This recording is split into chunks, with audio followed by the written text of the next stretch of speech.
Innal hamdalillah nahmaduhu wa nasta'inuhu wa nastaghfiruhu wa na'udzu billahi min syururi anfusina wa min sayyiati a'malina. May yahdihillahu fala mudilla lahu wa may yudlil fala hadiya lahu. Asyhadu an la ilaha illallah wa la syarika lahu wa asyhadu anna Muhammadan 'abduhu wa rasuluh. Allahumma shalli wa sallim ala Muhammad wa ala azwajihi wa zurriyyatihi kama shallaita ala ali Ibrahim innaka Hamidum Majid. Wa barik ala Muhammad wa ala azwajihi wa zurriyyatihi kama barakta ala ali Ibrahim innaka Hamidum Majid. Amma ba'du. Rabbana zidna ilma warzuqna fahma wa taqabbal minna innaka antas samiul alim. Walhamdulillahi rabbil alamin. Syukur kepada Allah Subhanahu Wa Taala kerana pada malam ini sama-sama kita berkumpul di masjid kita untuk kita sambung kuliah kita yang telah kita tinggalkan pada bulan yang dulu-dululah ya, sebelum Ramadan. Kerana pada bulan Ramadan kita hanya berkongsi tentang puasa lah dan hal yang berkait dengannya. Dan malam ini kita akan sambunglah kuliah Fiqhu Al-Mu'amalah yang telah kita belajar sejak 2 atau 3 tahun yang lalu ya. Saya ingat dah dekat 4 tahun kot. Tapi dah 2 tahun PKP tolak. Dah 2 tahun dah lah kita berkuliah di sini ya. Di mana kita telah menghabisi perkara yang penting yang bersabit dengan mukaddimah ilmu fiqhul muamalah, the science of human dealing, bagaimana cara kita nak berurusan sama manusia. Dan kita dah masuk bab yang pertama daripada ilmu ini ialah bab tentang jual beli ya, atau juga disebut di sisi majoriti para ulama sebagai kitabul buyu', kitab jual beli ya.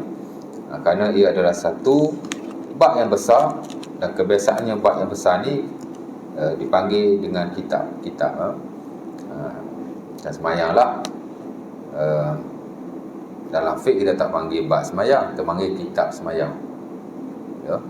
Kerana di bawahnya ada bab-bab yang lain. Bab pertama bab azan dan iqamah, bab kedua bab waktu-waktu solat, bab ketiga bab syarat wajib solat, bab keempat macam itulah ya, syarat sah solat sampai habis. Ada berbelah-belah bab ya. Sebab tu dia disebut sebagai kitabus solat, the book of prayer, bukan the chapter of prayer. Bab ni benda kecil, kitab ni ialah benda yang besar. Sama juga dengan al-buyu' ya, selling and buying, mesti ia adalah satu bab yang besar, di bawahnya ada bab-bab yang lain ya. Di mana daripada kitab jual beli ni kita dah bincang dulu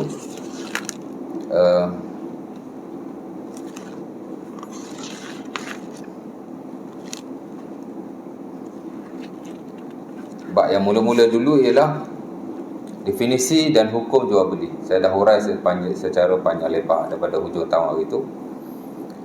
Kemudian kita berkongsi yang kedua tentang kebaikan jual beli ya. Kerana of course apa yang disyaratkan oleh Allah Subhanahu Wa Taala ada kebaikannya yang tersendiri ya. Kemudian bab yang ketiga kita dah masuk tentang rukun jual beli, arkanu al-buyu' ya. Ada 5 rukun kesemuanya, dah saya dah kongsi dah ya. Itu bab yang ketiga. Dan kita sebenarnya last hari itu di bab yang keempat, itulah syurut al-buyu', syarat-syarat bila kita berjual beli ya. Di mana ada 7 syarat kesemuanya. Nota saya ni all ada. Dulu-dulu saya dah bagi PDF tau. Dulu-dulu lah, mula-mula saya kuliah dulu ya. Ada nota saya ni. Nanti saya bagi PDF lah, share kat jemaah. Ada grup surau kan. Nanti saya bagi nota PDF dekat Haji mana-mana Haji lah. Nanti share kat jemaah ya. Ya saya print lah macam ni kan. Jadi all tak print pun tak apa, jadi ada handphone lah. Boleh buka handphone masa mengajar tu, masa belajar. Kalau nak print, boleh juga print, buat A4 size. Nanti time belajar, buat nota. Ya. Boleh juga kan. Mana-mana lah. At least ada lah rujukannya bila apa-apa hal. Boleh tengok lah. Nanti saya share ya. Share balik. Syurutul buyu', syarat jual beli ada 7 kesemuanya ya. Di mana pertama ialah penjual atau pembeli. Penjual kita panggil al-bai', pembeli kita panggil al-mushtari. Seller, buyer. Cara mudah itulah ya. Mestilah berakal, balik, merdeka dan cerdik. Ini syarat awak mula-mula sekali yang mana saya dah hurai dulu dalam 2 siri kuliah yang sebelum ini. Ya. Penjual dan pembeli mesti berakal, mesti balik, mesti merdeka, mesti rasyid. Rasyid makna cerdik lah. Ya. Tidak bodoh, tidak safi, kurang akal. Dia tak gila tapi dia safi. Safi ni orang kurang akal. Di mana tidak sah jual beli orang yang tidak berakal. La yasihu bai' ghairil aqil. Itu yang distandardkan dalam mana-mana buku fiqh, mana-mana aliran. Ni sepakat ulama tau. Tak ada khilaf. Mesti orang yang berakal. Mesti orang yang berakal. Dan tidak sah jual beli orang yang tidak berakal. Siapa yang tidak berakal? Banyaklah. Tapi yang biasa disebut dalam buku-buku fiqh, yang tradisional baik, yang moden baik, yang contemporary, yang semasa ni ya. Ada 4 lah orang yang tidak berakal. Pertama, al-majnun, gila, confirm, tidak berakal ya. Al-majnun, Melayu panggil majnun juga, Laila Majnun ya. Majnun tu makna gila, Arab tu ya.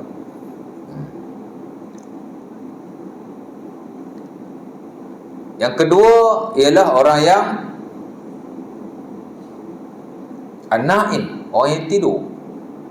Kita tak berakal juga orang tidur ni. Terbakar ni, tidak berakal ni macam-macam. Nombor 1 gila lah, nombor 1 ni. Gila ni ada 2 kan. Satu gila setiap masa, satu gila kadang-kadang. Tapi kalau buat-buat gila tak masuk.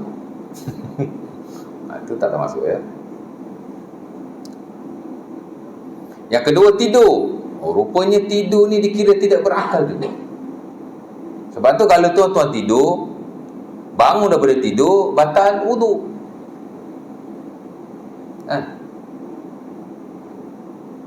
Saya tidur tetap papan punggung Ustaz. Sana Haji tidur melentang. Melentang tak tetap papan punggung. Baru ni saya ditanya, ada seorang haji tu dah keluar surau kan. Ustaz, saya hari tu saya tidur, bangun tidur saya semayang.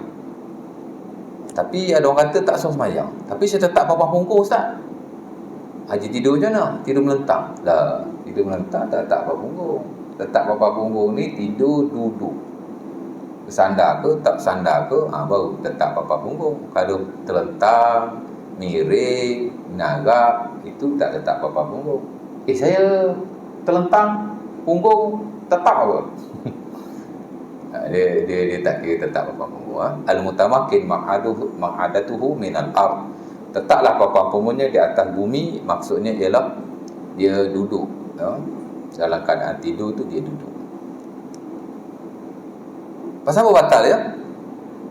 Itu di sisi mazhab Syafi'i lah. Adapun di sisi majoriti, asal tidur je batal ya. Cuma nak kena beza lah. Tidur ni ada 2. Satu tidur dipanggil tidur mustaghriq, the real sleep, the real sleeping, tidur betul lah. Satu lagi dipanggil tidur yang ghair mustaghriq, tidur yang tak berapa tidur. Tidur lelap tak lelap, ataupun mula-mula nak tidur, bawa nak tidur, terjaga. Itu ataupun minor sleep ya. Minor sleep ni biasanya kita ngantuk kita tahan, dia hilang kejap. Itu minor sleep, sama juga. Itu tak batal solat. Itu tak batal wudu. Ya. Kalau asal tidur saja, tetap papan punggung ke? Tak tak berbumbung ke, dia batal lah di sisi majoriti. Cuma mazhab Syafi'i dia galakkan berwudu tapi tidak wajib. Baik, kenapa begitu? Kerana orang yang tidur ialah orang yang tidak ada akal at that time. Sebab itu dalam istilah psikologi, orang tidur ni kita panggil dia panggil bawah sedar, under consciousness. Ya. Tidur ni dia tidak gila, tapi dikira tidak ada akal, under consciousness. Maknanya nak terjemah ya, tak sedar. Dia panggil bawah sedar, under consciousness. Kalau tengah tidur dia buat benda yang merepek-repek, tidak dikenakan hukum syarak kat atasnya, kerana orang yang tidur dia tidak dianggap sebagai mukallaf pada waktu itu. Sebab itu syarat-syarat ibadah ni mesti, kalau sebut berakal, dia tidur tak termasuk. Dua, 6. Yang ketiga ialah al-mughma alaih. Balik pada yang tidur tadi. Sebab itu kalau kita tertidur terlepas solat, tak apa. Tapi after kita bangun sembahyang, benda pertama kita lakukan ialah solat, baru tak berdosa. Ya. Kalau kita buat benda lain dulu, berdosa. Adalah kilas sikit sebanyak tu. Kerana sebenarnya orang yang tertidur daripada solat, dia tidak dianggap meninggalkan solat. Dan waktu solat ialah waktu ketika dia bangun, tak kala telah luput sesuatu waktu solat sebelum itu. Contohnya, tuan-tuan tidur pukul 2. Ghalibnya orang tidur pukul 2 ni, dia tak lajak sampai asar, ghalibnya lah. Dan kita pun tak adalah niat nak tidur sampai asar pun. Tidur baring rehat-rehat, sudah-sudah dah pukul 5. Contohlah ni, orang pun tak ada kat rumah waktu tu kan. Alamak, dah terlepas waktu asar, zuhur. Asasnya memang dah terlepas, tapi bagi diri kita dia tidak terlepas lagi. Masih dalam waktu zuhur, dengan syarat kita terus pergi ambil wudu dan kita solat zuhur. Ya. Man nasiya an salatin aw nama anha falyusalliha ila idza dzakaraha fa inna zalika waqtuha. Ya, Nabi sebutlah hadis Abi Daud daripada Abi Hurairah, sesiapa yang terlupa solat atau tertidur daripadanya, maka hendaklah dia solat bila dia jaga atau tersedar. Itulah waktu solat berkenaan. Jadi kalau kita bangun tidur ya, untuk kita waktu ada lagi. Ya, waktu itulah maka dia ambil wuduk sembahyang. Ya.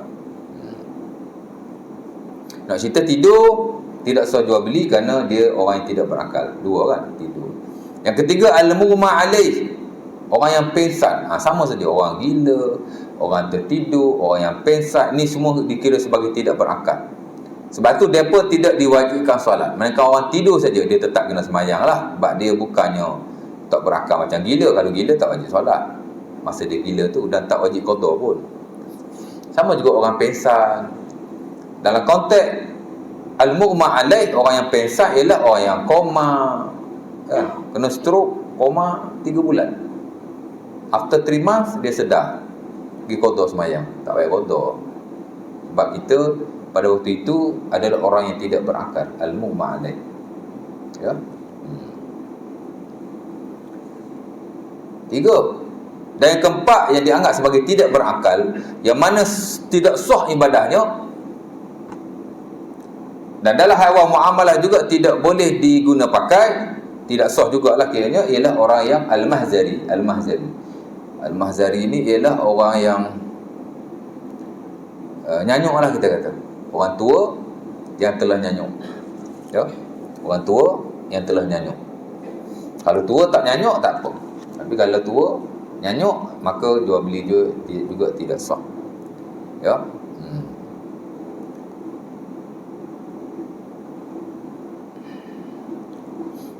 Jadi syarat pertama berakal. Tak sah jual beli orang tidak berakal. Tidak berakal ni 4 ya. Orang yang gila, orang yang tidur, orang yang pengsan atau koma atau seumpamanya, dan orang yang nyanyuk. Ya. Orang yang sudah lupa tak kala meningkat usianya. Ya. Ataupun boleh jadi dia tak tua, tapi dia dah nyanyuk lah. kerana dia ada problem dengan dia punya otak, ada mind dia kan. Juga tidak sah jual beli orang seumpama ini sewaktu dia nyanyuk tu, waktu dia lupa tu. Ya. Macam ibadah jugalah. Kalau waktu dia tak tahu benda, macam mana dia nak semayang? Kalau dia semayang pun tidak sah solat dia. Ya. Dan sebagai ulama kata orang seumpama ini memang tak wajib pun. Dah tak wajib lah. Walaupun segelintir kata masih wajib. Macam kita mazhab Syafi'i ini, bab solat ni dia akan ketat. Selagi ada nyawa wajib solat, walaupun solat dengan hati. Ya. Adapun majoriti tidak mewajibkan. Ya. Paling rendah level orang yang solat ialah solat dengan isyarat matanya. Itu paling rendah. Kalau dengan mata pun dah tak boleh isyaratkan, maka tidak wajib ke atasnya. Cuma kita mazhab Syafi'i ini dia mensyaratkan selagi ada nyawa lah, dan selagi ada akal. Walaupun dia mata tak boleh buka, boleh sembahyang dengan hati. Last sekali kan. Tak tahulah macam mana sembahyang dengan hati lah. Kemudian balik, sama juga, saya dah hurai dulu ni. Balik pun menjadi syarat kepada jual beli, di mana orang yang tidak balik tidak sah jual belinya. Di sisi majoriti termasuk yang standard dalam mazhab Syafi'i. Hatta Ibnu Utsaimin dalam Asyarhul Mumti' menyatakan bahawa walaupun dia ni dah besar, wa in kana murahiqan, walaupun dia dah murahik ataupun murahak. Murahak ni makna umur dah dekat-dekat nak balik, umur 14 tahun ya, dipanggil murahak. Ya. Masih tidak sah jual belinya kerana dia belum balik. Dan sebenarnya dia bukan hanya terpakai dalam hak ehwal muamalah, dalam hak ehwal ibadah pun sama, dan termasuk dalam hak ehwal jihad. Jihad, di mana orang yang tidak balik tidak diwajibkan jihad walaupun dia sudah dekat-dekat nak balik, umur 14 tahun. Ibnu Umar radhiyallahu taala anhu ketika perang Uhud dia berumur 14 tahun. Dia minta izin dengan Rasulullah sallallahu alaihi wasallam untuk menyertai peperangan berkenaan. Nabi tidak membenarkannya. Ya. Uritu ala Rasulillah wa ana ibnu asyarati sanah yauma Uhud falam yujizni summa uritu alaihi yaumal khandaq wa ana ibnu khamsi asyarati sanah fa ajazani atau kama qala. Sahih Bukhari kata Ibnu Umar, aku dibawa kepada Rasulullah untuk menyertai jihad dalam keadaan aku berumur 14 tahun. Makna dekat dengan balik. Patut okey je kan. Tapi tak boleh pasal belum balik lagi. Dia belum mukallaf. Ya, bukan kata ibadah, bukan kata muamalah. Jihad pun tidak boleh. Ya. Kemudian dibentangkan pula diriku kepada Rasulullah tak kala aku berumur 15 tahun. Maka Nabi membenarkanku untuk menyertainya. Ya. Jadi cukup umur ni satu benda yang besarlah dalam syarak. Ya. Dan tidak salah jual beli orang tidak balik. Ya. Dan sebagian kata orang yang tidak balik boleh melakukan jual beli dengan syarat diizinkan oleh walinya. Dan orang yang nak berurusan dengannya mesti tahu bahawa walinya telah mengizinkannya. Anak kita umur 10 tahun contoh, dia nak pergi beli barang, tak boleh, dia tidak balik. Macam mana nak boleh? Sebagai ulama kata boleh dengan keizinan wali. Kita izinkan dia, ambil duit RM10 ni pergi beli. Tapi dengan syarat hak jual ke dia tu tahu kita ni mengizinkan. Kalau tak tahu, tak boleh jual dan tidak sah. Ketak tuan. Kalau prinsip ini diguna pakai pada hari ini, saya ingat banyak transaksi tidak boleh dilakukan. Ya. Sebab itu saya kira dalam konteks masa jual beli sudah boleh dilakukan oleh bukan anak-anak kecil lah, kata anak-anak yang sudah boleh berfikir, as long as dia tahulah gunakan wang itu dan orang kata apa, diizinkan oleh walinya, dan tak ada syarat lah si penjual tahu. Nanya pergi sebab anak kita bawa RM10, kita duduk dalam kereta duit RM10 kan, contohlah. Saya tanya, nak beli apa? Beli ni. Mana ayah awak? Mari sini, saya nak pastikan dia izin atau tidak. Nanya. Sebab itu Dari sudut pengamalan dan praktikaliti, hal-hal yang bersabit dengan muamalah banyak telah dikemas kini berbanding muamalah yang tradisional. Sebab itu kita ada dua lah. Satu dipanggil muamalah yang lama, tradisional. Satu lagi dipanggil muamalah yang kontemporer, yang semasa. Dia tak sama lah. Saya pun ada dua nota, satu yang tradisional, satu yang semasa. Ni yang semasa. Yang tradisional lagi satu. Dia tak sama. Yang tradisional ni dia banyak bab. Yang semasa ni sikit je. Mana hak terlibat dengan banyak bab-bab telah saya tak masukkan. Bukan saya lah, mana-mana ilmuwan dalam hal awal muamalah ni biasa dia skip lah. Banyak benda lah. Kalau dulu tuan-tuan, al-khiyar satu bab yang penting dalam jual beli. Kurung ke-5, kurung ke-6, kurung ke-7 masa tu. Dia satu topik yang very top lah zaman dulu kan. Hari ni saya pun tak masuk bab tu dalam buku ini. Apa makna al-khiyar? Al-khiyar ni ialah bila kita melakukan sesuatu urusan jual beli, kita boleh membatalkan jual beli selagi mana kita tidak beredar daripada kawasan itu. Cara asalnya macam itulah. Kita beli barang, selagi mana kita tidak beredar, kita boleh membatalkannya. Kan? Tak kisahlah beli apa pun, kita boleh beli. Khiyar ni makna kita membatalkan jual beli. Ada banyak khiyar lah. Ada khiyar syarak, ada khiyar macam-macam, ada 6-7 khiyar ke semua. Ya.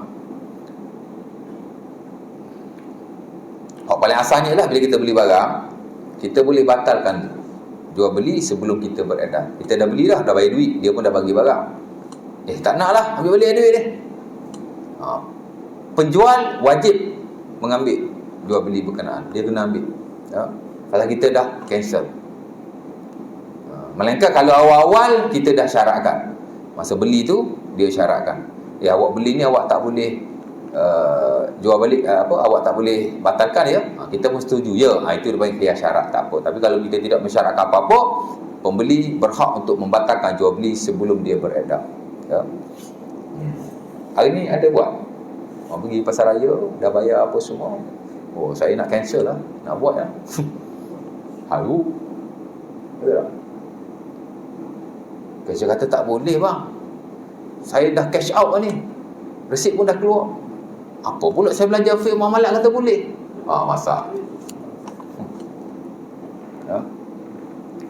Tapi sebenarnya itu semua berasal daripada kapitalis. Kita dah beli tak di cancel. Itu kapitalis. Banyak unsur-unsur kapitalis dalam muamalat ni. Ya. Kalau kita cakap panjang lebar hal-hal kapitalis, marah orang-orang muamalat tu. Sikit-sikit lah sentuh kan. Boleh macam tu? Tak boleh lah kan. Tengok senang kalau nak buat. Manager kena buat report tau. Silap-silap hujung bulan dia kena panggil dengan manager atas lagi kan? Pasal apa banyak sangat void ni? Kau main duit ke? Saya tahulah saya dulu manager. Kalau banyak sangat void kan, kita kena buat report, kena jawab kenapa banyak sangat cancel. Sebab tu kita paling tak suka bila ada customer yang cancel. Normally dia akan ada reason kenapa dia cancel. Jadi produk ni tak bagus, jadi layanan tak bagus. That's why kita kena answer. Banyak masalah yang akan timbul kalau benda tu dilakukan pada zaman ini. Lagi satu dia menyusahkan. Betul tak? Kita tengoklah pasar raya pun panjang, beratur orang nak beli kan. Tiba-tiba kita nak cancel, nak uruskan, ada kesian yang boleh tunggu panjang. Sebab tu tak praktikal lah ya. Tak ada. Tapi dalam fiqh dia satu bab yang besar. Dan Nabi sendiri telah menyatakannya, al-bay'an bil khiyar ma lam yatafarraqa. Penjual dan pembeli boleh membatalkan transaksi selagi mana mereka tidak beredar. Hadis Ibn Umar dan Hakim bin Huzam yang diriwayatkan oleh Sahih Bukhari. Hadis terpentinglah dalam bab khiyar. Nabi kata penjual dan pembeli bebas untuk membatalkan pembeliannya selagi mana dia tidak beredar. Ya. Berarti Ibn Umar kalau dia beli barang, dia cepat-cepat beredar. Dia takut penjual tu panggil dia, ataupun dia takut penjual tu membatalkan jual beli barang yang dia telah beli. Dia tak mahu, dia beli cepat-cepat dia beli. Ya. Contoh dia macam tu lah, ya. Baik. Balik tadi kan. Jadi majoriti kata mesti balik, segelintir kata tak balik pun tak apa. Tapi yang kata balik tu boleh juga dengan izin dengan izin wali lah. Kemudian merdeka sama juga, hamba tidak boleh melakukan transaksi muamalah. Kita sebut jual beli ni sebenarnya dia merangkumi transaksi yang lain juga, kontrak yang lain sama saja. Cuma induknya jual beli lah. Biasanya kalau jual beli tak boleh, orang lain pun tak boleh. Kerana asas kepada keseluruhan fiqhul muamalah ialah jual beli. Ya. Mesti merdeka, di mana hamba tidak boleh melakukan jual beli dan muamalah-muamalah yang lain kerana hamba tidak memiliki harta. Ya. Malul abdi malu sayyidihi. Itu yang standard dalam fiqh. Harta hamba ialah harta tuannya. Hamba tidak memiliki harta. Sebab tu dalam Islam, hamba tak wajib solat Jumaat, hamba tak wajib pergi haji, hamba tak wajib zakat sebab dia tak ada harta pun. Banyak kelonggaran diberikan kepada hamba kerana tugas hamba ni hanya satu, untuk serve dia punya tuan. Ya, dan kalau hamba tu lari daripada tuannya, berdosa besar. Dia sembahyang pun Allah Ta'ala tidak terima. Tapi hamba yang berkhidmat betul-betul kepada tuannya, Nabi menjaminkan pahala yang besar kepada hamba yang berkenaan. Ya. Islam dia walaupun tak suka perhambaan, tapi dia jaga konsep perhambaan pada waktu itu. Dia jaga. Kerana orang Arab bila kata hampir kesemuanya ada hamba. Jadi kalau Islam mari terus menasahkan ataupun membatalkan ataupun kata hamba tak boleh, habis kan? Jadi dia secara beransur-ansur buang sikit-sikit sistem perhambaan. Ya? Macam kita lah tuan, nak buat benda kena sikit-sikit. Orang Melayu kata menarik rambut dalam tepung.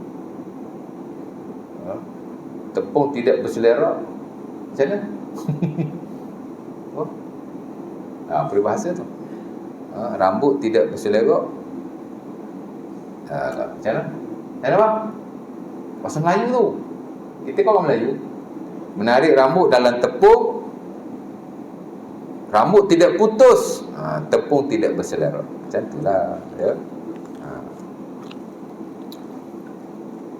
Jadi mesti merdeka, hamba tidak sah. Dan akhir sekali cerdik lagi, Rashid. Allah Subhanahu Wa Taala sebut dalam surah An-Nisa ayat yang ke-6. Wabtalul yatama hatta idza balagun nikah fa in anastum minhum rusda fadfa'u ilaihim amwalahum. Allah Ta'ala kata, anak-anak yatim jangan kamu serahkan harta kepada mereka. Dan bila mereka telah sampai umur, uji mereka. Jika mereka sudah ada kebolehan untuk menguruskan harta-harta mereka, maka kembalikanlah harta itu kepada mereka. Allah Ta'ala tak benar kita beri kepada orang yang tidak cerdik untuk menguruskan hartanya. Walaupun dalam ayat ni Allah Ta'ala sebut tentang anak-anak yatim, tapi hukum tu terpakai kepada golongan-golongan yang lain. Hatta ulama telah mewartakan bahawa antara syarat untuk nak menguruskan wang dan nak terlibat dengan urusan-urusan muamalah yang lain ialah dia mesti Rashid. Rashid ni makna bukan sekadar berakal, tapi dia mesti mempunyai kewarasan yang penuh. Kalau kata cerdik kan orang duk faham genius. Nak kena jual beli ni kena genius ke? Bukan genius lah. Rashid ni maksudnya, ya, terjemah cerdik pun boleh juga, tapi kita kata yang waras. Waras ni makna atas pada akal sikit. Kerana manusia ni ada yang berakal, ada yang tidak berakal. Ada yang berakal tapi dia tak berapa cerdik, dia panggil safih. Dia kurang akal sikit lah. Kenapa Islam ajar macam tu? Ataupun dalam istilah fiqh muamalah disebut sebagai husnul tasarruf. Dia kalau dia pegang duit, dia tahu nilai duit tu, ya. sehingga dia tidak menggunakan hartanya atau wangnya pada jalan yang haram dan pada membeli benda-benda yang tidak bermanfaat. Macam tadilah budak-budak, pasal apa majoriti tak bagi budak-budak ni jual beli, ya. Antara sebab terpenting ialah dia ijtihad lah daripada nas-nas yang ada. Allah Ta'ala sebut anak yatim pun semua tu dah konteks yang sama, ya. Dan antara alasan nazari logically yang kita boleh faham ialah budak kecil ni tuan-tuan, dia suka beli benda-benda yang merepek lah.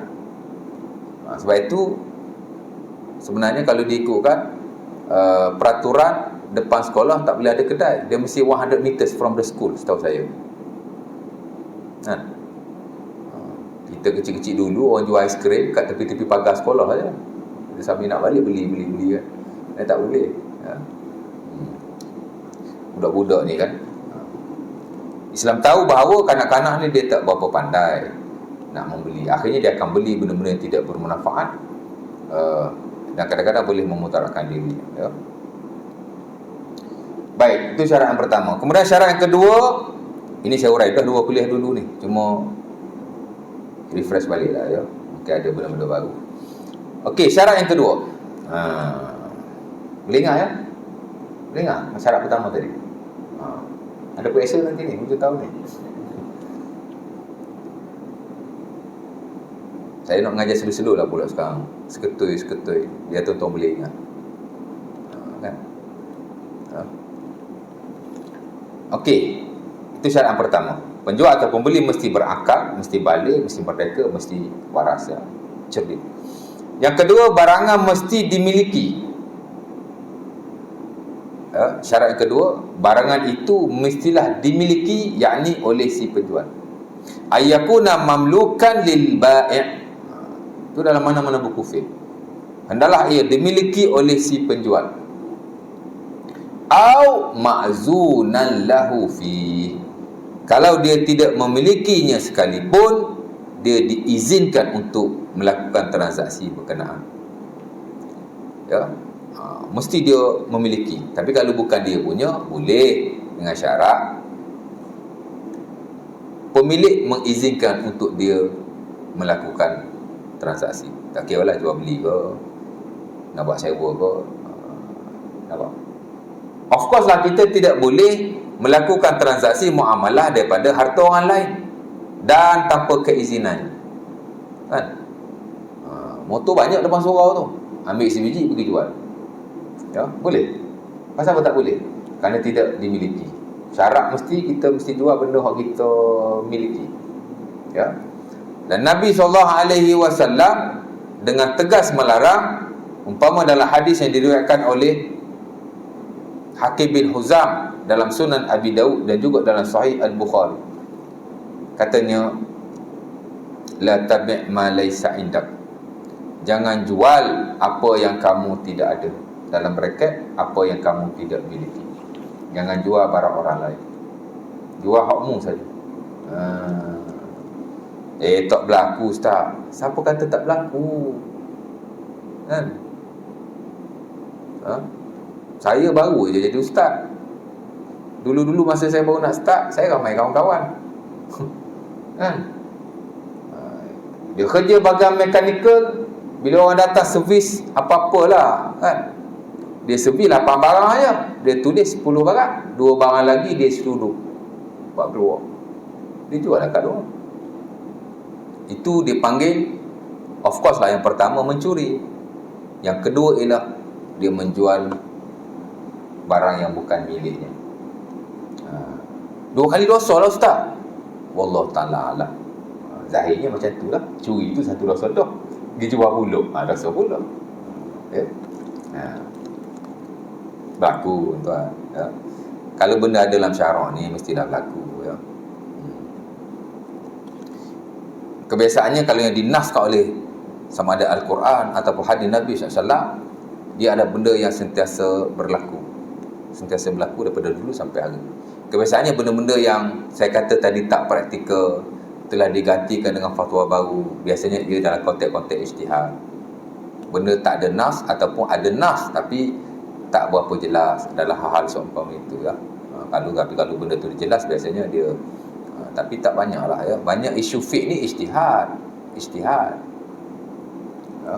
Ijtihad ni maksudnya pendapat yang diasaskan daripada nas-nas yang tidak jelas ataupun yang bercanggah antara satu dengan yang lain. Tapi kalau nas tu jelas biasanya dia tak boleh diubah ya. Tapi ada juga nas yang jelas tapi kita dah tak guna pakai, ada juga.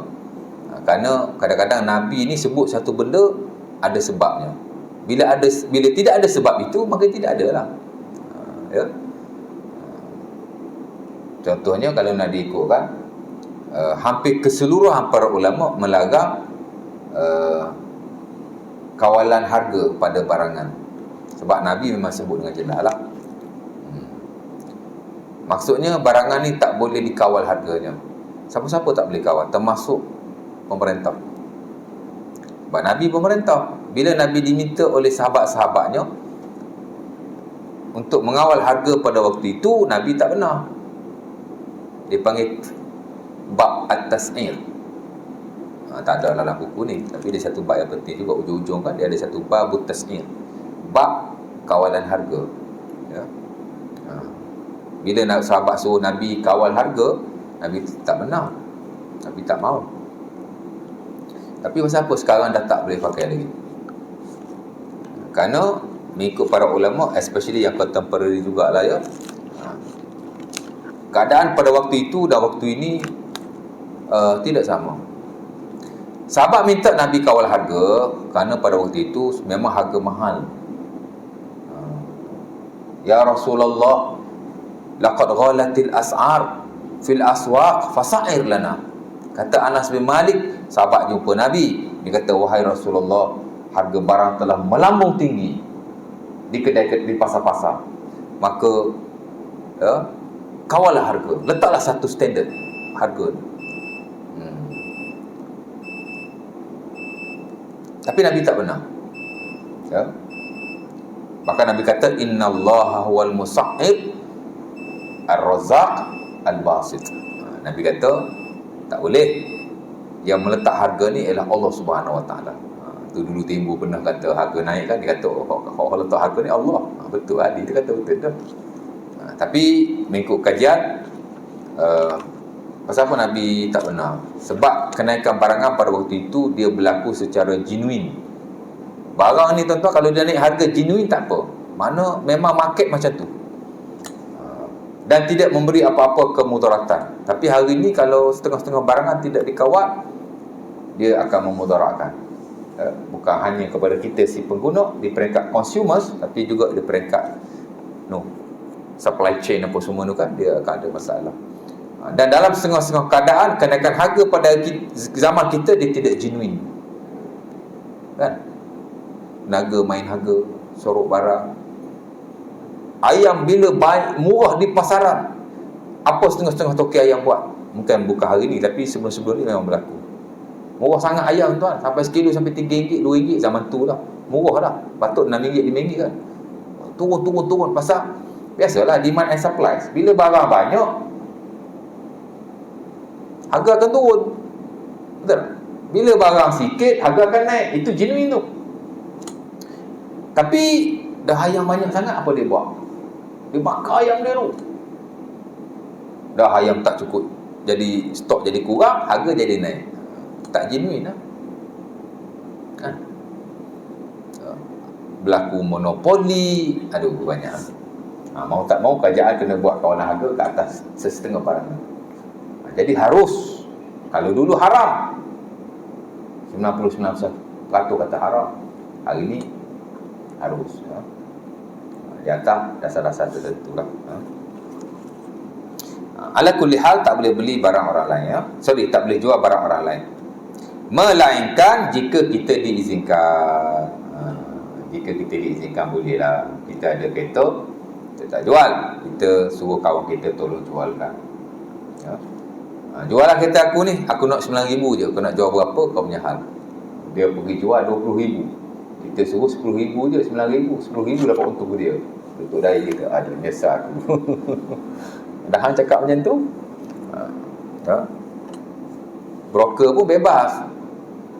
Kan? Dia sukalah kalau orang buat macam tu. Tapi kalau dia kata, tolong jualkan rumah saya ni 300,000, broker pandai-pandai pergi letak sampai 350,000, maka dia makan harta yang haram. Melainkan kalau dia jual atau dia offer dengan harga berkenaan, dia maklumkan tuan punya rumah.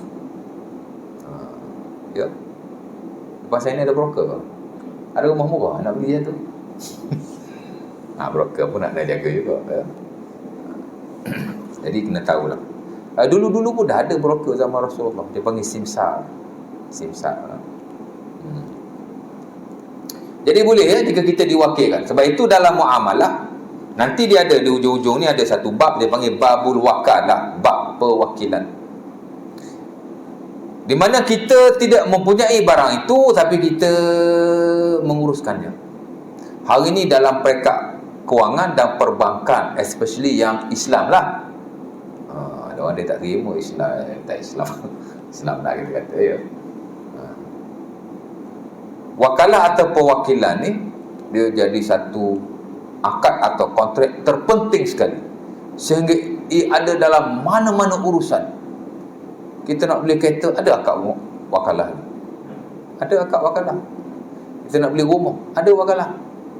Kadang kita wakalah dengan bank, kadang kita wakalah dengan third party, ada je wakalah ni kan. Pasal dunia hari ni memang perlu kepada sistem itu, ya. Dia panggil sistem on behalf, mesti ada sistem wakil kan. Boleh as long as kita dibenarkan oleh orang yang memiliki harta berkenaan, ya. Bahkan dalam Islam sebenarnya selain daripada jual beli, kita membenarkan setengah urusan untuk dilakukan oleh orang lain. Kadang-kadang juga melibatkan hal-hal yang ada kepentingan tertentu, bukan hanya sekadar muamalah, atau dalam pernikahan pun boleh kita mewakilkan, ya.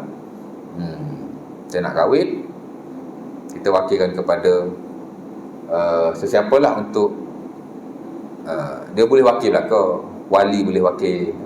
Tuan-tuan nikah, juru nikah nikahkan tu, tuan dah wakilkan kat juru nikah lah tu, kan? Patut tuan-tuan yang nikahkan anak tuan-tuan, sebab tuan-tuan wali. Pasal apa bagi juru nikah? Itu dipanggil kita membenarkan atau memberi keizinan kepada orang itu untuk nak menguruskan bagi pihak kita. Bukan hanya muamalah, ya, dalam menakah pun ada. Hatta dalam ibadah, boleh ibadah, tapi tak semualah, ya. Kita nak wakilkan orang untuk solat bagi pihak kita, kan? Member tu hanya beri surau, kita suruh dia semayang untuk kita. Ambillah RM100, kau semayang untuk aku hari ni, aku tak larat. Wakil-wakil, wakalah. Tak boleh, ya. Puasa tak boleh, ya. Kalau boleh pun untuk orang yang mati boleh, kalau hidup tak boleh. Itu pun di sisi majoriti. Adapun setengah ulama yang lain, dia tidak terima perwakilan dalam urusan ibadah-ibadah tubuh badan, termasuk puasa dan haji bahkan. Al-Imam Malik rahimahullah dan satu pendapat beliau, tak boleh haji untuk orang lain. Tapi majoriti membenarkan. Haji, puasa boleh dengan syarat mati dulu. Haji pun boleh dengan syarat sakit dan tak mampu melakukan haji dalam keadaan dia ada wang. Tuan-tuan ada duit, tapi tuan-tuan tak mampu pergi haji kerana kesihatan, wajib mewakilkan pada orang lain di sisi majoriti, ya. Wajib wakilkan. Pasal ada sahabat Nabi, dia ada harta tapi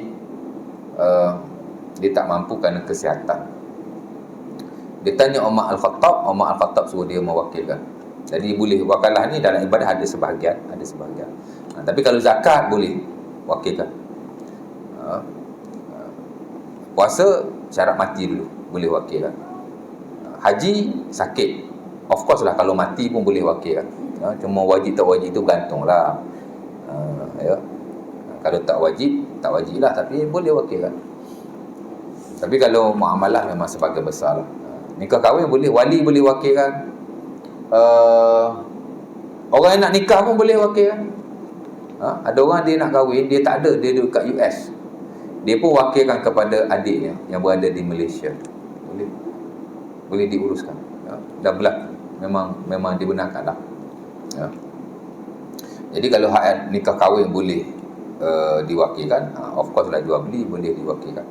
Dan Rasulullah SAW dalam sebagian perkara baginda memang menguruskan sendiri apa-apa urusan yang baginda lakukan, baik jual beli, baik hutang piutang, baik baginda nak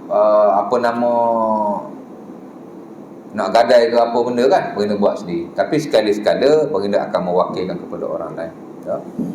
Ada Nabi nak beli kambing, Nabi wakilkan kepada Urwah bin Al-Ja'ad untuk beli kambing. Seumpama diriwayatkan dalam Sahih Bukhari, Abi Dawud dan Ibnu Majah. Isyak ke? 2 minit lagi ya. Di mana kata beliau, atani Rasulullah dinaran li ashtari bihi syat, fashtaraitu biha syatain. Ya.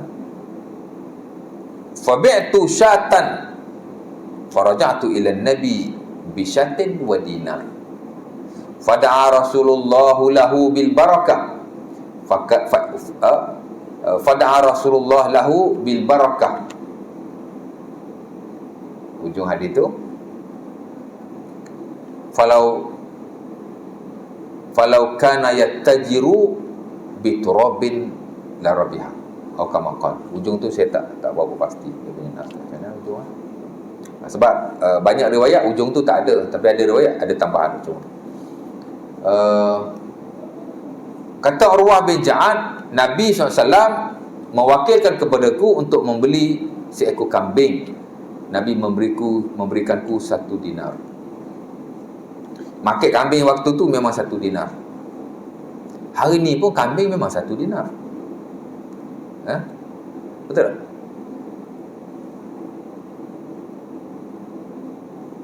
Satu dinar bersamaan dengan 4 gram emas. 1 gram sekarang berapa? Apa Ji? Pasal Haji duduk dekat dengan saya, sahabat baik saya ni. Anak dia saya ajar dulu. Nama apa anak? Usaid kan? Usaid kan? Apa? Usaid nama dia, tak ingat. Dah kahwin dah kot. Belum kahwin lagi? Masuk universiti dah kot. Lama dah 14 tahun dulu kot. Kat mana dia lupa. Kat mana dia Ji?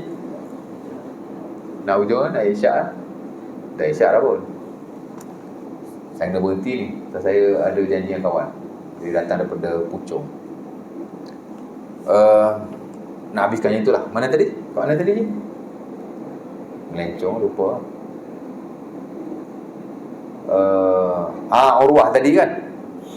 Jadi Urwah Nabi bagi dia duit dinar. Saya tanya 1 dinar ada 4 1 dinar ada 4 dirham. 1 dinar 4 gram emas. Sekarang 1 gram emas berapa? Naik turun Ustaz, kadang 26, kadang 28, macam tu lah. Tapi sekarang 28 kot, betul tak? Ke 300? Dulu 300 tapi dah turun dah sikit. Kira 28 dah. 28 kali 4 berapa? Dalam 1,200. Kambing seekor sekarang 1,200, betul tak? Plus main, kira hak sederhana lah, tak besar tak kecil. Dalam RM1,000 kan? Tu saya kata, dinar dia tak turun. Tapi dulu kambing kalau RM200 besar tuan. Bapa saudara saya bela kambing dah biri-biri. Dulu dijual 1 ekor RM200 besar. Sekarang bapa mentua saya mau bela kambing. Dululah, setahun 2 dia tak bela dah. Pasal makanan kambing mahal. Tak mampu. Tak boleh nak kopak. Jadi ya, kambing sampai 1,000 lebih tuan. Kalau yang besar tu 1,400, 1,300, 1,200 normal. Dulu 200, sekarang dia jadi 1,000. Jadi macam duit kita, macam barang tu mahal. Sebenarnya bukan barang yang mahal, duit tu yang jatuh nilai. Tapi emas dia tak jatuh nilai selama-lamanya, insya-Allah taala. Dulu kambing 1 dinar, sekarang pun 1 dinar. Cuma mungkin dulu duit sikit, sekarang kena banyak duit. Pasal duit ni dia terdedah kepada inflasi. Nilai mata wang sentiasa jatuh. Ya. Bagusnya negara-negara yang maju ataupun yang membangun seumpama kita ada beberapa kekuatan. Dia suruh muamalah ya. Banyaklah kekuatannya. Antara kekuatannya juga ialah perbankan yang kita ada.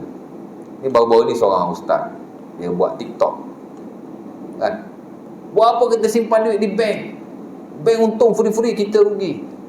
Simpan di rumah lagi bagus, kata. Habis ada kutuk dia. Habis tu tuan-tuan beli rumah, ambil duit kat mana? Kan? Tuan-tuan beli kereta, kalau bank tak bagi pinjaman, tuan-tuan nak pergi beli kereta, ambil duit kat mana? Itu satu hal. Kalau kita jadi macam dia, semua rakyat Malaysia pergi ambil duit kat bank, bank akan collapse. Tuan-tuan tengoklah ekonomi kita macam mana. Sebenarnya yang menentukan kekuatan ekonomi sebuah negara ialah perbankan.